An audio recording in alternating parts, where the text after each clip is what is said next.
राजकुमार पृथ्वी और मैथिल दामिनी को हैरान होकर देखते रहे। राजकुमारी मैथिली ने दामिनी को आवाज भी लगाए, लेकिन दामिनी को जैसे कुछ असर ही नहीं हुआ। जी जी, हमारा पैर आगे नहीं बढ़ पा रहा है, क्या आप हमारी मदद कर देंगे? पृथ्वी, भाईसा के साथ भी ऐसा ही हो रहा है, आप सुन रही है हमारी बात? जी जी, तुम भूल रही हो, मैथिल प्रतियोगिता में विरोधियों की सहायता नहीं करते। दामिनी के चेहरे पर क्रूर हंसी थी। उसकी आंखों की पुतलियां लाल हो चुकी थी, जिसे मैथिल ने देख लिया था। ये क्या हुआ है जीजी को? वो ऐसी तो नहीं थी। उनकी आंखें, कहीं हमें भ्रम तो नहीं हुआ? मैथिली दामिनी के चेहरे पर क्रूर हंसी और लाल आंखें देखकर पूरी तरह डर जाती हैं। तभी राजकुमार पृथ्वी के कहने पर वो अपनी तंद्रा से बाहर आती हैं। राजकुमारी मैथिली, आप रहने दीजिए। दामिनी इस समय हमारी सहायता नहीं करेगी। उनके लिए सबसे महत्वपूर्ण अभी प्रतियोगिता में जीत हासिल करना है। हमें अपनी सहायता स्वयं ही करनी होगी। पृथ्वी ने कहा। पर कैसे भाईसा, हमारा पैर तो आगे बढ़ ही नहीं पा रही है। हम आगे तक कैसे पहुंचेंगे? मैथिली की आंखों में आंसू आ जाते हैं। प्रतियोगिता में पीछे रह जाने से ज्यादा दुख इस समय मैथिल को अपनी जीजी की बातों पर से होता है। मैथिली को इस प्रकार दुखी देखकर पृथ्वी उन्हें सांत्वना देते हैं। मैथिल, आप उदास मत होइए। बस सच्चे मन से महादेव का ध्यान कीजिए, वो हमें इस मुसीबत से अवश्य बाहर निकलेंगे। अपने भाई सा की बात सुनकर मैथिल आंखें बंद करके महादेव का ध्यान करती है। ओम नमः शिवाय। मैथिली मन से मंत्र जप करती है और देखते ही देखते उसे अपने पैरों में ढीलापन महसूस होती है। सिर्फ मैथिल को ही नहीं, पृथ्वी को भी अपने पैरों की जकड़ से हल्का महसूस होता है। वो दोनों आंखें खोलते हैं और अपने पैरों के नीचे देखते हैं, जहां कोई बंधन नहीं रहती है। दोनों एक दूसरे को देखते हुए खुश होकर और महादेव को धन्यवाद कहते हैं। हर हर महादेव। दामिनी को जैसे एकदम से होश आया हो। उसकी आंखों का रंग अब सामान्य हो जाता है। महादेव का नाम सुनते ही वहां सकारात्मक ऊर्जा हावी होने लगती है। दामिनी उस चट्टान पर खड़ी रही, जैसे उसके शरीर से कोई ठोस ऊर्जा बाहर निकली हो। मैथिली और पृथ्वी जब उस चट्टान पर पहुंच जाते हैं जहां दामिनी शून्य को ताक रही थी, उसे इस तरह खड़े होता देख पृथ्वी मन में ही सोचने लगा, इसे क्या हुआ? अभी तक आगे बढ़ने की होड़ लगी थी और अब एकदम से खड़ी है, जैसे कोई होश ही न रहा हो। राजकुमारी मैथिली को भी दामिनी का इस तरह खड़े रहना खटकता है। मैथिली मन से ही अपने जीजी के प्रति प्रेम भाव रखती थी, इसलिए आज उसे इस प्रकार किसी तंद्रा में लीन होता देखना उसके मन घबरा जाता है और साथ ही साथ कुछ समय पहले अपने बहन का क्रूर रूप देखकर उसका दिल दहल उठता है। वो धीरे से दामिनी के पास जाकर उससे कहती, जी जी। हाँ। दामिनी चौंक उठी। क्या हुआ जीजी, आप इतनी चिंतित हैं? क्या आपका स्वास्थ्य ठीक नहीं है? अपनी बहन की घबराई हुई हालत देखकर मैथिल कहती हैं। नहीं नहीं, तो ऐसा कुछ नहीं है मैथिल। दामिनी संकोचती हुई कहती हैं। जहां दो बहनें आपस में होते हैं, वहीं राजकुमार पृथ्वीलाल पहाड़ी पर अपने झंडे गाड़ चुके थे। मैथिली अपने भाईसा की जीत पर बहुत खुश होती है, लेकिन दूसरे ही पल उसकी खुशी हैरानगी में बदल जाती है जब दामिनी भी राजकुमार पृथ्वी की जीत में खुश होती दिखाई पड़ती है। मैथिली अपने जीजी के बदलते रूप को देखकर हैरान रह जाती है। कभी वो इतनी क्रूर हो जाती कि अपनी सगी बहन से दुश्मनों वाला व्यवहार कर रही थी, तो कभी इतनी सरल। मैथिल के लिए हैरान और असमंजस में डाल देने वाली स्थिति हो जाती है। वही राजकुमार पृथ्वी को भी अपनी आंखों पर यकीन नहीं होता है कि भला दामिनी उसके ही जीत पर इतनी खुश नजर आ रही होती। जहां तक वो दामिनी के व्यवहार को जानता है कि दामिनी को हार सहन कभी नहीं कर सकती, लेकिन यहाँ प्रतियोगिता स्थल में राजकुमार पृथ्वी के लाल पहाड़ी पर ध्वज स्थापित करने पर ढोल नगाड़े बज उठे। लाल पहाड़ी इतनी ऊंची थी कि वहां से पूरे रणथंभौर का दृश्य देखा जा सकता था और साथ ही लाल पहाड़ी का लहराता ध्वज प्रतियोगिता स्थल में राजकुमार पृथ्वी की जीत साफ साफ प्रदर्शित हो रही थी। लाल पहाड़ी से अब वो तीनों ही महल के लिए निकल पड़ते हैं। महल जाने के मार्ग पर दामिनी बिल्कुल सरल व्यवहार कर रही थी, जिससे पृथ्वी और मैथिल आश्चर्य से उसे देखते ही रहे थे। मैथिली खुश थी, उसे अपनी जीजी का उसके प्रति सरल व्यवहार देखकर उसकी जीजी वापस मिल गई थी। यहाँ उन राक्षसगण के सरदार को दामिनी के प्रति बदलाव का संदेश पहुंच जाता है। अब तक हमारी योजना अनुसार कार्य हो रहा था, तो फिर अचानक से क्या हो गया? हम राजकुमारी दामिनी से संपर्क क्यों नहीं रख पा रहे हैं?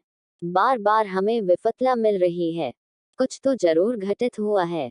राजकुमारी को हमारे दिया गए तंत्र मंत्र का असर छिन होता जा रहा है। कुछ तो जरूर घटित हुआ है, हमें पता लगाना होगा। राजकुमारी पर फिर से हमारे माया जाल में फंसाना होगा।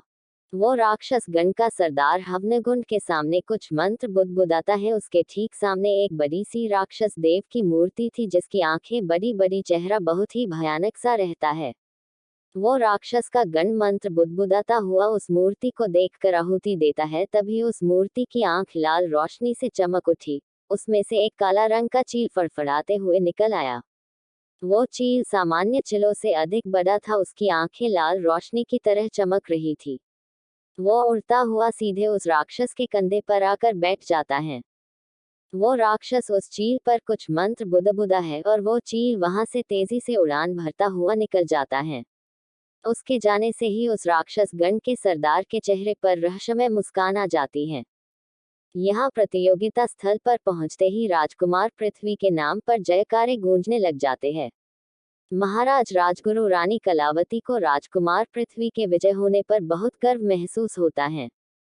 राजकुमार आदवेद भी राजकुमार पृथ्वी के लिए बहुत प्रसन्न होते हैं और मैथिल की कोशिश पर भी उन्हें प्रोत्साहन देते हैं। इससे पहले कि राजकुमार आदवेद प्रजा में इस प्रतियोगिता चरण के विजेता की घोषणा करते, तभी सेनापति विधान महाराज को एक सूचना देते हैं। महाराज वो सूचना पत्र पढ़ते ही उनके चेहरे के हाव भाव बदलने लगते हैं।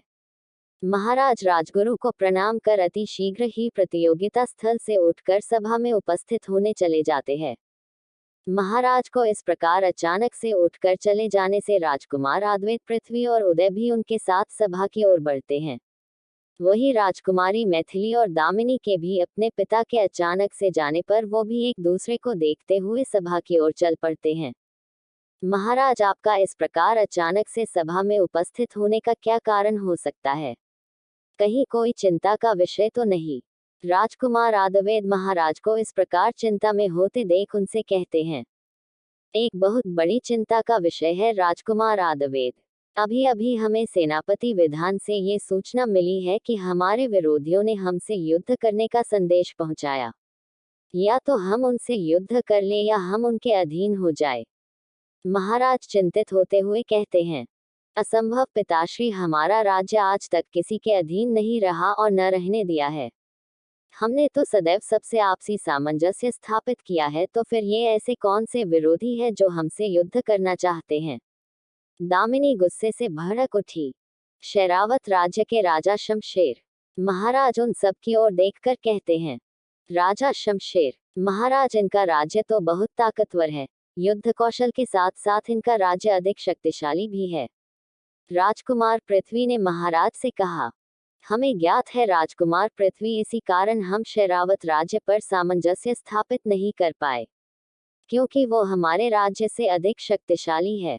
महाराज बहुत ही चिंतित स्वर में कहते हैं, वो चाहे कितनी भी शक्तिशाली क्यों न हो, जब उन्होंने युद्ध छिड़ ही दिया है तो हम भी कदम पीछे नहीं लेंगे पिताश्री।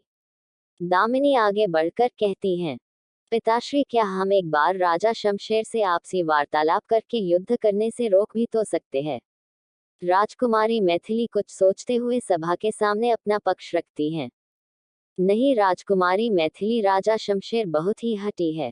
वो अपनी ताकत के आगे कभी हमारे साथ आपसी वार्तालाप करने की चेष्टा नहीं करेंगे। महाराज ने कहा, तो फिर उचित है महाराज, हम भी युद्ध लड़ने से पीछे नहीं हटेंगे। आप उन्हें सूचना पहुंचा दीजिए, शीघ्र ही हमारी मुलाकात युद्ध भूमि में होगी। राजकुमारी दामिनी अपनी तलवार कसते हुए कहती है। यहाँ युद्ध के लिए सभी अपने अपने अस्त्र पकड़ लेते हैं। महाराज चंद्रभान को भी अपने बच्चों के एकजुट होने से गर्व महसूस होता है। उचित है, आप सभी का साहस देखकर हमें आप सभी पर अत्यंत गर्व महसूस हो रहा है। अब हमें पूर्ण विश्वास है इस युद्ध में हम अवश्य विजयी होंगे। महाराज, हम राजा शमशेर को युद्ध के लिए सूचना पहुंचा देते हैं। सेनापति विधान ने महाराज से कहा। तभी मंत्री महोदय महाराज से कहते हैं, महाराज हमें एक बात समझ नहीं आ रही है। आखिर इतने दिनों में राजा शमशेर ने युद्ध की नहीं सोची तो फिर आज भला उन्होंने हमारे साथ युद्ध करने की क्या आवश्यकता पड़ गई। यही बात तो हम भी सोच रहे हैं महामंत्री जी। महाराज कुछ सोचते हुए कहते हैं, महाराज राजा शमशेर हमारे कारण आपसे युद्ध करना चाहते हैं, क्योंकि उनकी दुश्मनी हमारे साथ है, और इस प्रकार आपके राज्य में हमारा आना और हमारे साथ आपका सामंजस्य स्थापित करना उनकी आंखों में चुभ रहे थे। इसलिए उन्होंने आपसे युद्ध करना चाहते हैं, ताकि आप उनके अधीन हो जाए। राजा शमशेर को हम भली भांति परिचित हैं, ये उनकी रणनीति का हिस्सा है। राजकुमार अद्वैत ने कहा, तो फिर सोच विचार में समय क्यों व्यक्त करना, जब वो चाहते हैं हमसे युद्ध करना तो हम भी तैयार है। राजकुमार पृथ्वी उन सब बीच आकार कहते हैं, युद्ध तो होकर रहेगा राजकुमार पृथ्वी, लेकिन महाराज इस समय प्रतियोगिता का क्या होगा? क्या प्रतियोगिता स्थगित करा दी जाएगी? मंत्री महोदय ने कहा, नहीं मंत्री महोदय, प्रतियोगिता स्थगित नहीं होगी। प्रतियोगिता को ध्यान में रखते हुए राजकुमार पृथ्वी विजय हुए हैं और इस युद्ध के बाद हम प्रजा में उनके अगले राजा की सूचना उन तक सुनाया जाएगा। महाराज चंद्रभान राजकुमार पृथ्वी की ओर प्रसन्नता से देखते हैं, जबकि राजकुमार पृथ्वी की खुशी का कोई ठिकाना नहीं होता। उचित है महाराज, जैसी आपकी आज्ञा। मंत्री महोदय महाराज की आज्ञा मानते हुए कहते हैं, और सभा यही समाप्त हो जाती है। महाराज उन चारों की एक दृष्टि डाले मंत्री महोदय के साथ चले जाते हैं। राजकुमार पृथ्वी की विजय होने की प्रसन्नता में मैथिल, उदय और आदविद उन्हें बधाई देते हैं। आपको बहुत बहुत बधाई भाई सा, हम आपके लिए अधिक खुश हैं। तभी राजकुमारी दामिनी भी राजकुमार पृथ्वी को पृथ्वी के समाने जाती हुई उनके विजय पर बधाई देती हुई कहती हैं, आपको बहुत बहुत बधाई भाई सा, हमें आपसे यही आशा थी। राजकुमारी दामिनी को इस प्रकार राजकुमार पृथ्वी को बधाई देते हुए वो चारों आंखें खोले देखते रहे, मानो अपनी आंखों पर वो विश्वास ही न कर पा रहे हों कि दामिनी प्रसन्नता के साथ पृथ्वी के विजय होने पर खुश थी। पर राजकुमार पृथ्वी को ये देखकर अच्छा लगा था, आखिर उन्होंने सदैव मैथिली और उदय के साथ साथ दामिनी को भी अपनी बहन मनाता था। धन्यवाद राजकुमारी दामिनी। राजकुमार पृथ्वी मुस्कुराहट के साथ कहता है, अब देखना भाई सा, हम सब मिलकर उस राजा शमशेर को कैसे धूल चटाते हैं युद्ध भूमि में।